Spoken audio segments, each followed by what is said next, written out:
You think you're strong until life punches you in the face and no one cares. And that's the first harsh truth every Stoic learns. You are entitled to nothing. Not love, not justice, not comfort, not even fairness.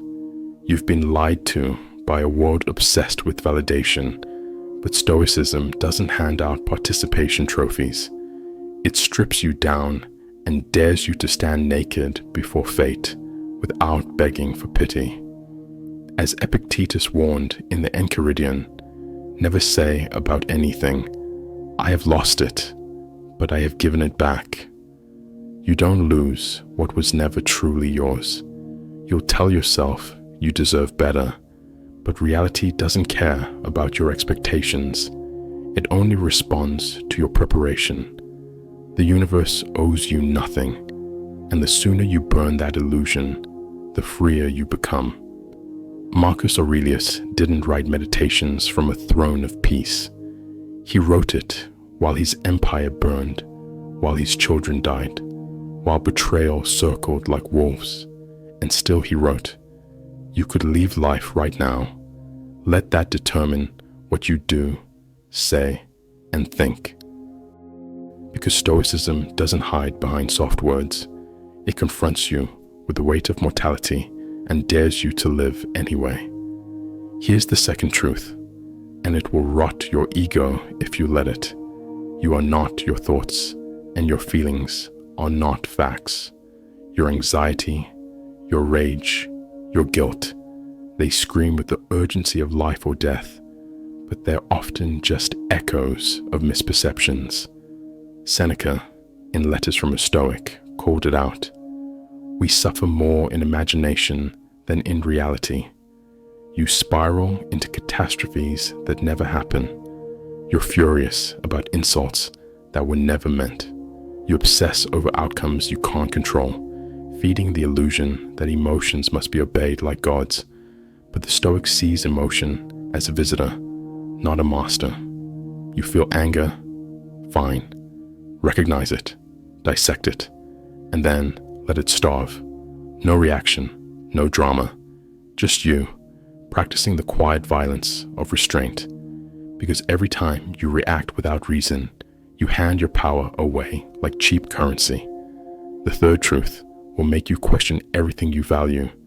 Comfort is a slow death. Modern life seduces you with ease, heated seats, fast food, mindless entertainment, and you believe convenience equals progress. But comfort dulls your edge. It kills your resilience. Seneca trained himself by sleeping on the floor, wearing rough clothes, eating the simplest food, reminding himself, "Is this what I feared?" Discomfort reveals the strength you've forgotten. The Stoic secretly embraces voluntary hardship, not because they love pain, but because they fear dependency. You think you need your morning routine, your perfect diet, your calm environment, but you don't. You need your will. You need your discipline. And those are forged in fire, not featherbeds.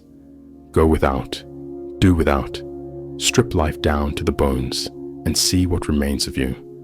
The fourth truth, it cuts deeper. You will be misunderstood, judged, and sometimes hated for doing the right thing. The Stoic path is lonely. When you stop gossiping, people say you're cold. When you refuse to complain, they call you fake. When you walk away from drama, they accuse you of arrogance. Let them. In Discourses, Epictetus said, "If you want to improve, be content to be thought foolish and stupid." The Stoic doesn't live for applause. You do what's right, not what's liked, not what's trendy, not what makes you feel accepted in the moment. And here's the hidden cost of living by principle. You lose people who never had principles to begin with. You'll stand in rooms full of noise and feel like a stranger. You'll say no when the crowd shouts yes, and you'll lose friends, followers, maybe even family. But you'll gain something no one can give you: self-respect. Not the kind that flexes online, but the quiet certainty that you're not living a lie. And the fifth truth: it terrifies most people, but not you. You are going to die, and most of what you do won't matter. That's not a curse. That's freedom. Marcus Aurelius reminded himself daily, soon you will have forgotten everything. Soon everybody will have forgotten you. So why cling to grudges?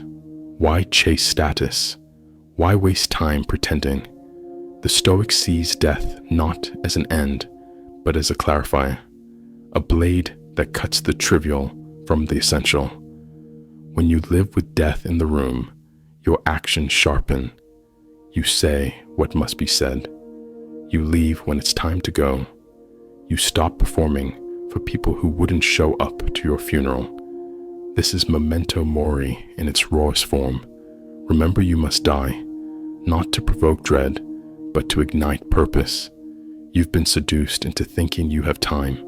You don't.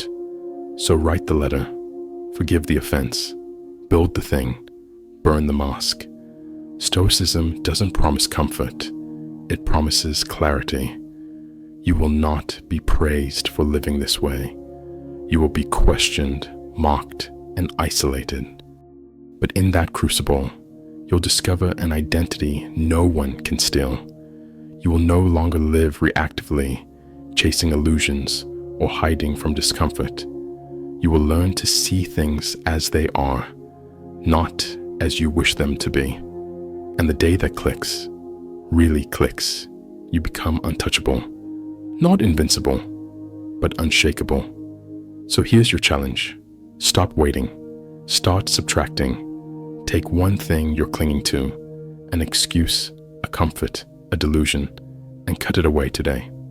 The world may never thank you, but your soul will.